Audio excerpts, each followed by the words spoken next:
Pessoal, tudo bem? Vamos continuar então com o nosso estudo. Deus abençoe a todos. Hoje nós vamos pegar então no capítulo 3 de Efésios, né? Vamos lá? Em nome do Pai, do Filho e do Espírito Santo. Amém. Ave Maria, cheia de graça, o Senhor é convosco. Bendita sois vós entre as mulheres, bendito é o fruto do vosso ventre, Jesus. Santa Maria, Mãe de Deus, rogai por nós, pecadores, agora e na hora de nossa morte. Amém. Que o Divino Espírito Santo nos ilumine para que tenhamos dessa palavra que vamos ler profundidades, curas, bênçãos que possam vir para nós, que possa principalmente motivar-nos a uma oração pessoal, né? Que aumente em você, em mim, em todos nós que vamos assistir esse vídeo, a vontade de rezar mais a Deus. Amém? Amém. Glória ao Pai, ao Filho e ao Espírito Santo, como era no princípio, agora e sempre. Amém. Salve Maria. Salve Maria. Então vamos lá. Capítulo 3, eu vou pegar do capítulo 3, do versículo 1 até o versículo 13, ok? Então vamos lá. Nesse trecho eu destaquei algumas palavras que nós vamos passar por elas, né? Estudar sobre elas, um pouquinho sobre cada uma delas, né? Então vamos lá.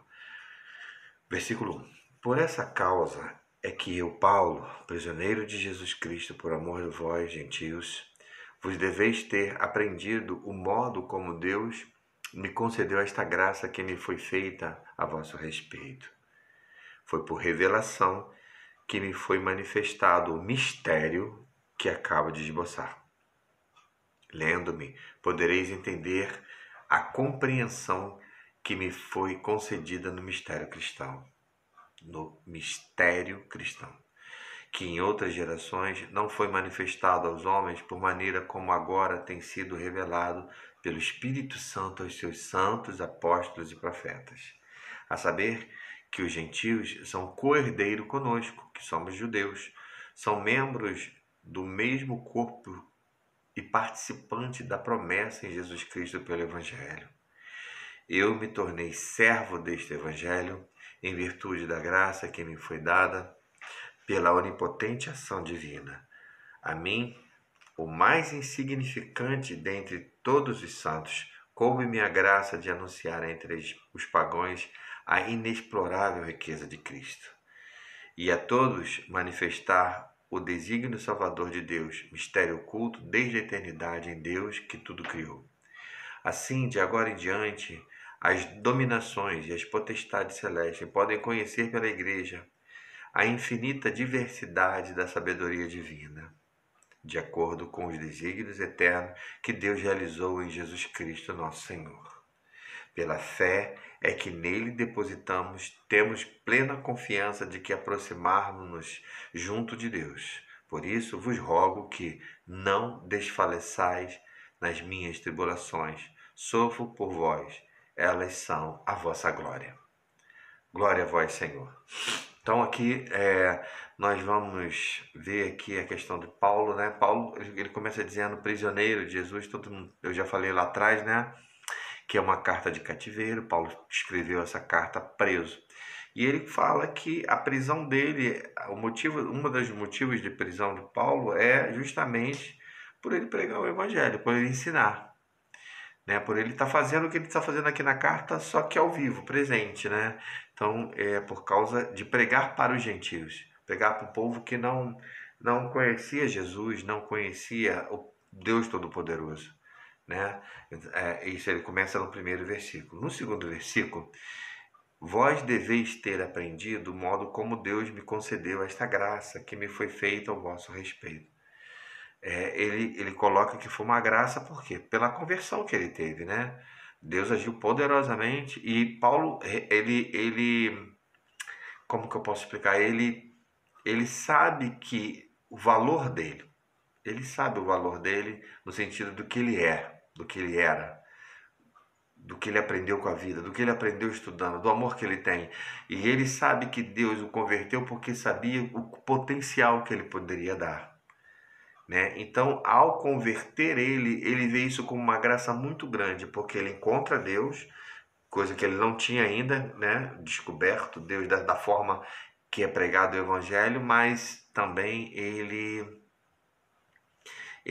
se sente usado no sentido assim por Deus pelo aquilo que Deus formou ele durante a vida. Isso, poxa gente, isso é muito bom, né?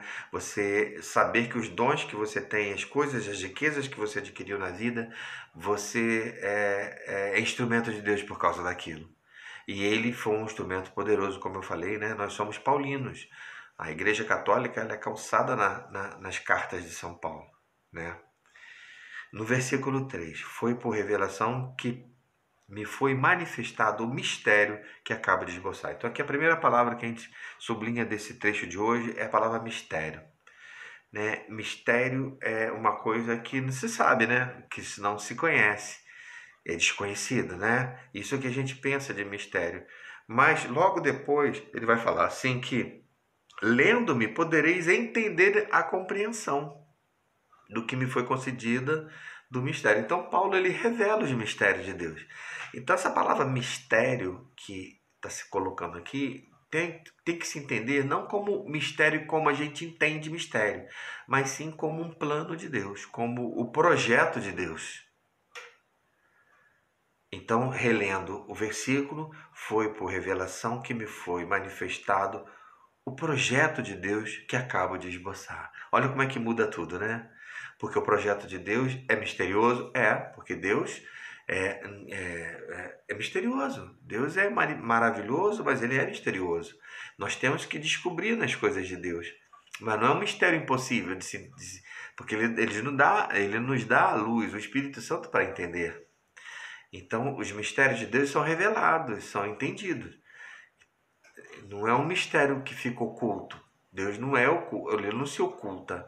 É possível entender pela luz das virtudes, pela luz da sabedoria de Deus. E no versículo 4 ele fala: podereis entender a compreensão. Olha, entender a compreensão.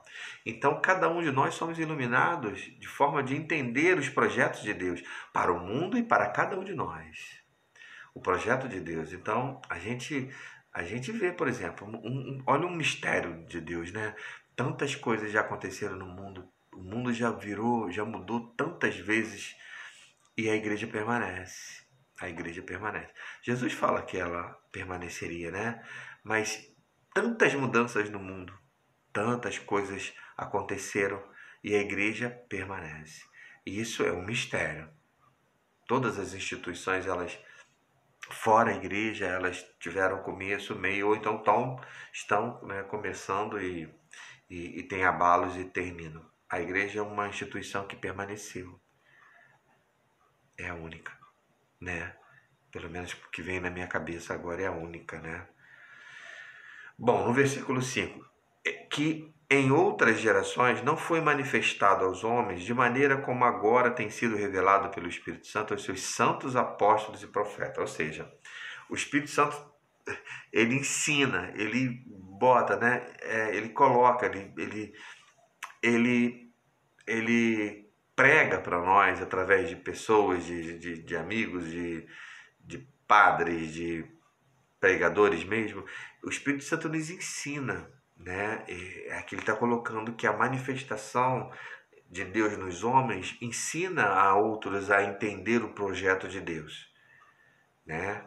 A saber que os gentios são co-herdeiros conosco, que somos judeus. Aí a outra palavra importante do de hoje, são co-herdeiros conosco. Então, o grande mistério de plano de salvação que Paulo está falando aqui para os Efésios é que eles são co-herdeiros conosco, no caso, co-herdeiros com os judeus. Lembra que eu falei que os judeus eles eram o povo escolhido de Deus, o povo eleito de Deus? E até falei da concupiscência, da circuncisão. Então, Paulo fala que os gentios são co-herdeiros com eles. Esse é o mistério. Como que pode isso? Um povo que não foi escolhido, não passou pelas coisas que o povo eleito passou, como que eles podem ser co-herdeiros? Pela graça, por Jesus Cristo, pela morte e ressurreição de Jesus. E isso é um mistério que Paulo desvenda, que ele coloca de Deus para nós. Para os gentios, no caso de Efésios.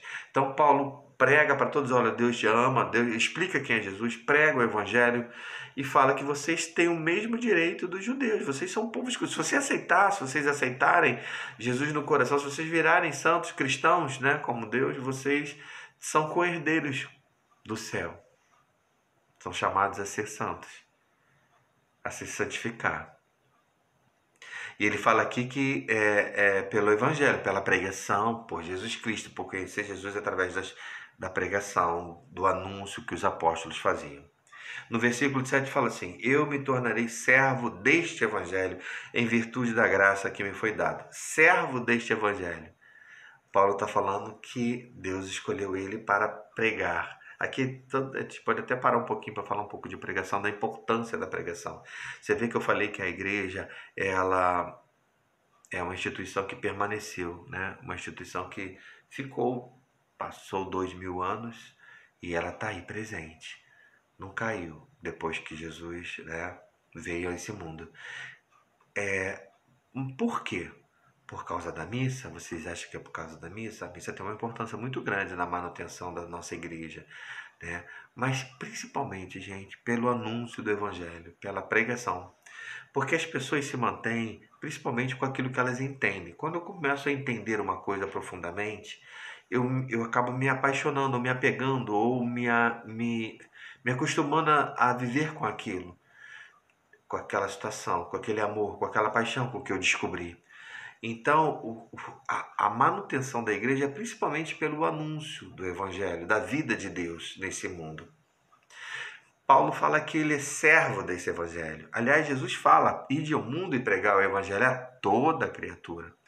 Paulo pega isso como uma coisa muito forte para ele. Ele dá a vida pela pregação, pelo anúncio de Deus, o anúncio de Jesus Cristo, do plano que ele entende de Deus até então. E, como disse para vocês, como nós somos fundados em Paulo, Paulo é um dos que explica melhor, né, o projeto de Deus, né, porque as cartas paulinas nos moldam, nos direcionam a um caminho na igreja. Então, ser servo de Deus, ele tem muito orgulho de ser né, santo orgulho de ser um anunciador de Deus. E aí é uma coisa legal para se falar que todos nós devemos ser anunciadores de Deus. Eu, por estar falando para vocês, eu sou anunciador, né? Eu dou estudos, né, com bom tempo com vocês aqui, quem acompanha comigo lá em Manilha, e onde já passei. Então, eu sou um anunciador de Deus, um pregador do Evangelho, né? Não um pregador como você entende de grupo de oração, como um pregador, embora já fiz isso também, mas um anunciador do Evangelho, um explicar as coisas de Deus, esclarecer para as pessoas o Evangelho, mostrar a Deus de uma forma que se possa entender aqueles que têm dificuldade de entender ou não têm tempo de entender. Isso é muito importante. E essa missão, gente, não é só para pregador por excelência, mas é para todos nós. Para todos nós que acreditamos em Cristo, em que estuda um pouquinho, que lê um pouquinho, que procura saber melhor e compreender melhor. Isso deve ser passado para a família, para pais. Aliás, na época de Jesus, quem passava as coisas, primeiramente, era a família. Era o pai que contava as coisas, as histórias. Era a mãe que contava as histórias bíblicas, né? Eles não tinham acesso à Bíblia, a não ser que fosse nas sinagogas, né? Bíblia não, né? Aos pergaminhos bíblicos, sagrados no caso. Só se fosse as sinagogas, né? Para você pegar lá e ler, era lido. Então, geralmente, você aprendia e contava e passava para os filhos. E os filhos aprendiam assim. Hoje temos muita família que passa, né? Mas pelas coisas do mundo se perde muitas riquezas que poderiam ser feitas através do evangelho pregado de boca a boca, né? Não pregado assim em debates, em coisas. E é tão salutar, é tão bom, né? Falar de Deus de uma forma assim, poxa, eu nunca tinha olhado por esse lado, né? Olhado por esse outro lado e amplia o nosso conhecimento, né? Nós fizemos uma pergunta lá sobre o relacionamento do Pai, do Filho e do Espírito Santo, que é do estudo passado, e muitos colocaram muitas coisas legais, né? Sinceridade, né? Mas ali a gente viu uma coisa muito legal. que é como realmente eu sou fraco naqueles que eu não estou me orando, me entendendo, me colocando melhor com ele, né? Por exemplo, se eu falo que eu sou Jesus, a maioria colocou o relacionamento, né, íntimo com Jesus mais do que os outros, então mostra que com o Espírito Santo e com o Pai há uma fragilidade, né? Ah, mas eu sou mais com Jesus. Não quer dizer que eu não tenha com o Pai e com o Espírito Santo, né? Mas para alguns pode ter mostrado que tem sim uma falha, né? Com o Pai ou com o Divino Espírito Santo. Eu prefiro mais a Jesus. Ou porque a vida caminha para onde o pessoal da Trindade fala, né?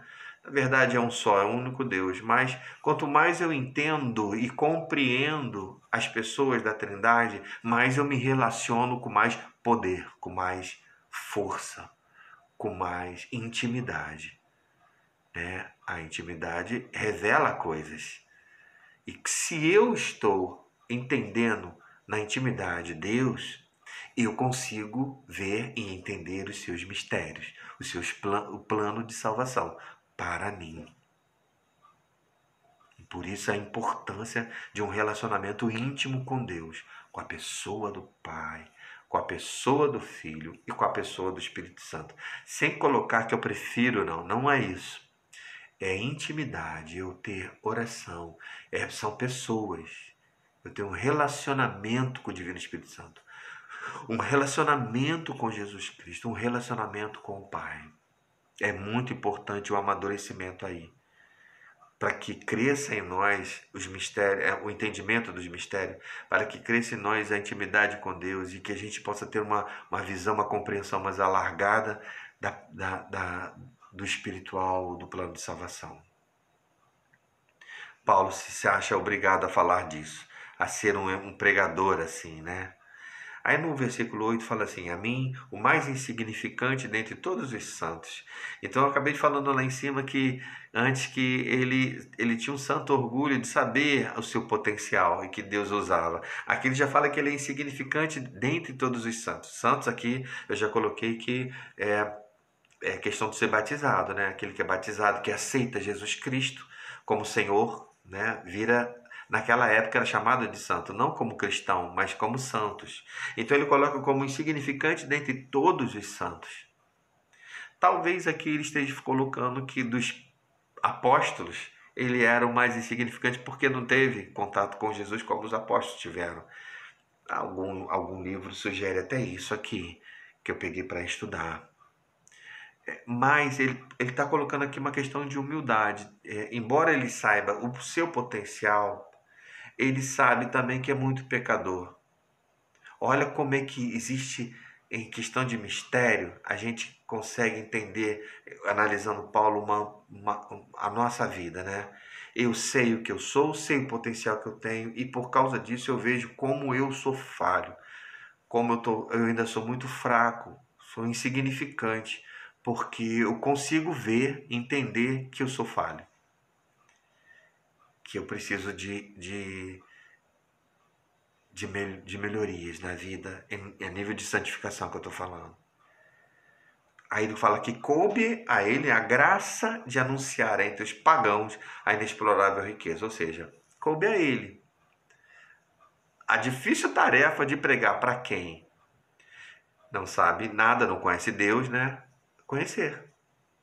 Ele que era tão judeu, ele que era fervoroso, um judeu fervoroso, que ensinava judeus que tinham dificuldade, coube a ele explicar para os gentios, aquele povo que não conhecia Deus.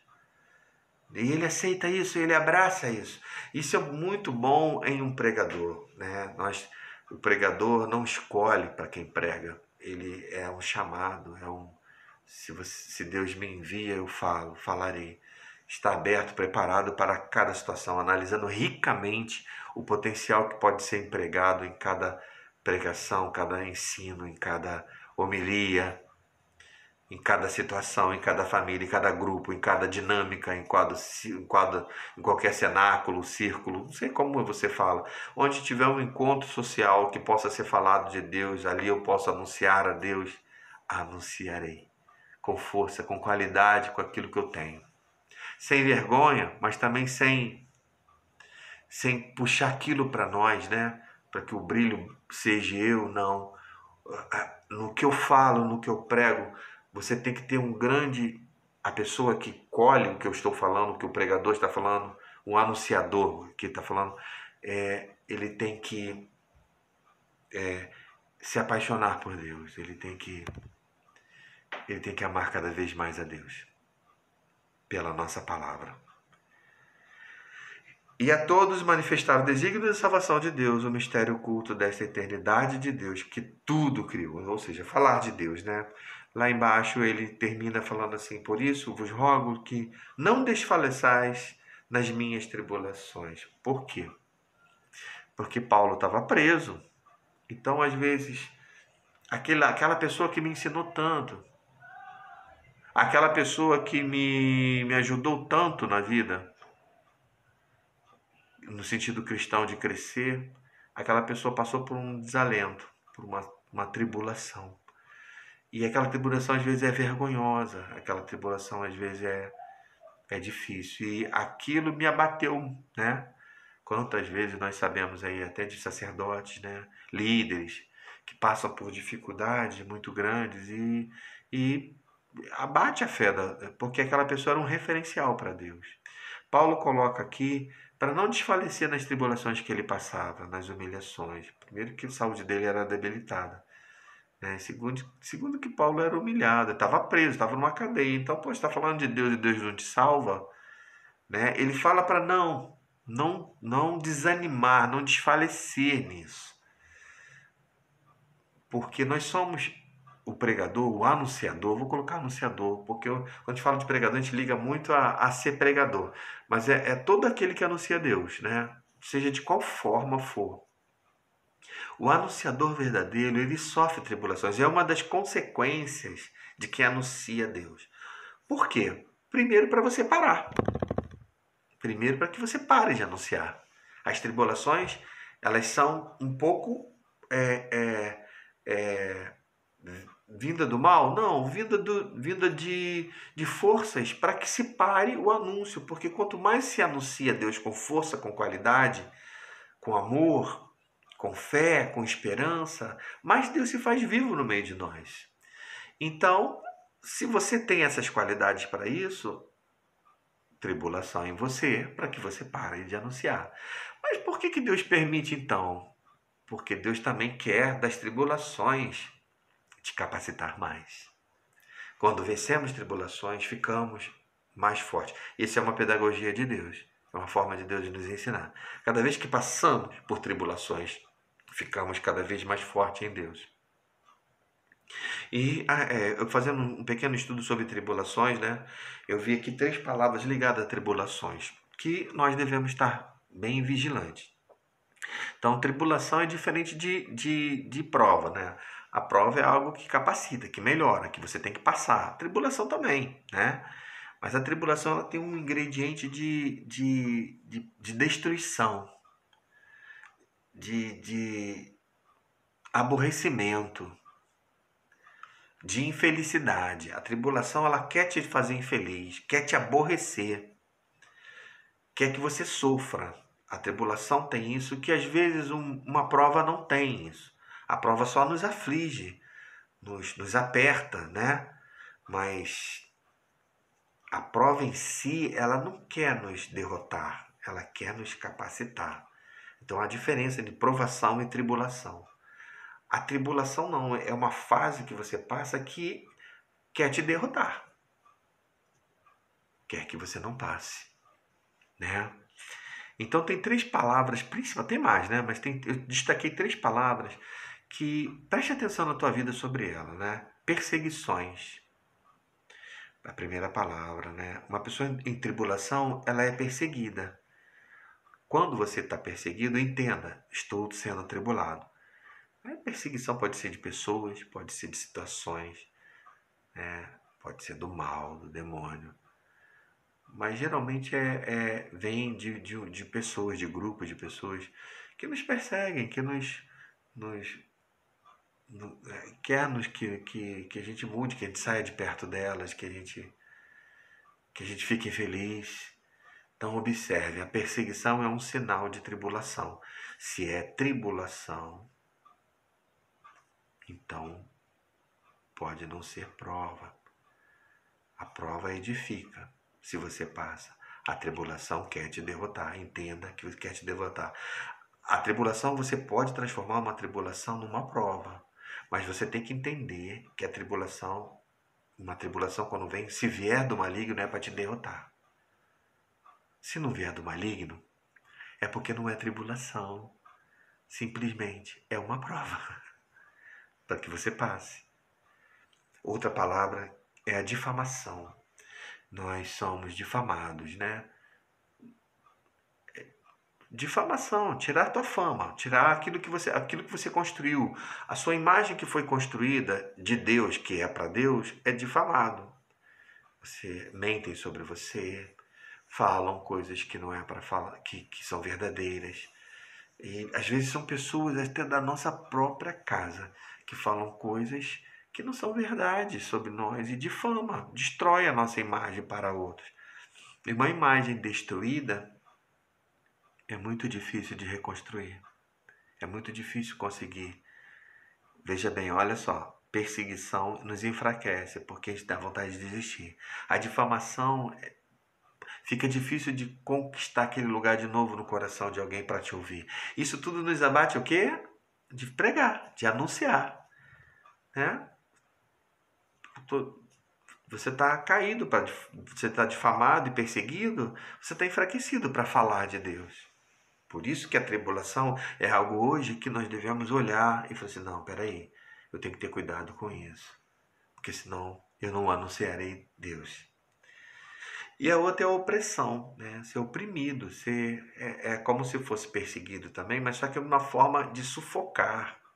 A opressão é alguém que te humilha, né? Te faz cair, te faz ficar angustiado. Existem pessoas que têm esse poder conosco, né? Existem situações na vida que fazem a gente ficar assim, né? Oprimidos, porque não conseguimos sair de situações. Essas três coisas dá a entender a tribulação que estamos passando. Às vezes, pessoal, essas coisas aparecem de uma forma juntas, né? Unidas. E aí fica muito difícil sair. É por isso que nós chamamos as pessoas de irmãos, né? Somos irmãos em Cristo. Mas irmão mesmo é aquele que nos ajuda nas tribulações. É aquele que percebe que quando você está em tribulação ele nos ajuda. Por isso é muito importante ter irmãos em igreja. Porque às vezes pessoas que não são de igreja não conseguem ter um olhar de tribulação. De que a pessoa está sendo assolada por um inimigo. Já uma pessoa de igreja, né, consegue ter essa visão e nos ajudar. Às vezes apenas com uma oração. Fulano, Beto não está bem, vou rezar por ele. Ele está passando por alguma tribulação. Então essas três palavras, elas mostram para a gente claramente que é uma tribulação. E se é tribulação é para que pare você, para que você seja infeliz, para que te derrote. Te derrotando, você não anuncia Deus, o Evangelho. Esse é o objetivo da tribulação, para que você fique infeliz e não fale de Deus. Uma pessoa de Deus fica com muita paz e muita alegria de Deus, feliz, buscando sempre o Shalom. Amém? Fiquem com Deus, uma boa semana, né? E a gente se vê lá no grupo. Em nome do Pai, do Filho, do Espírito Santo. Amém.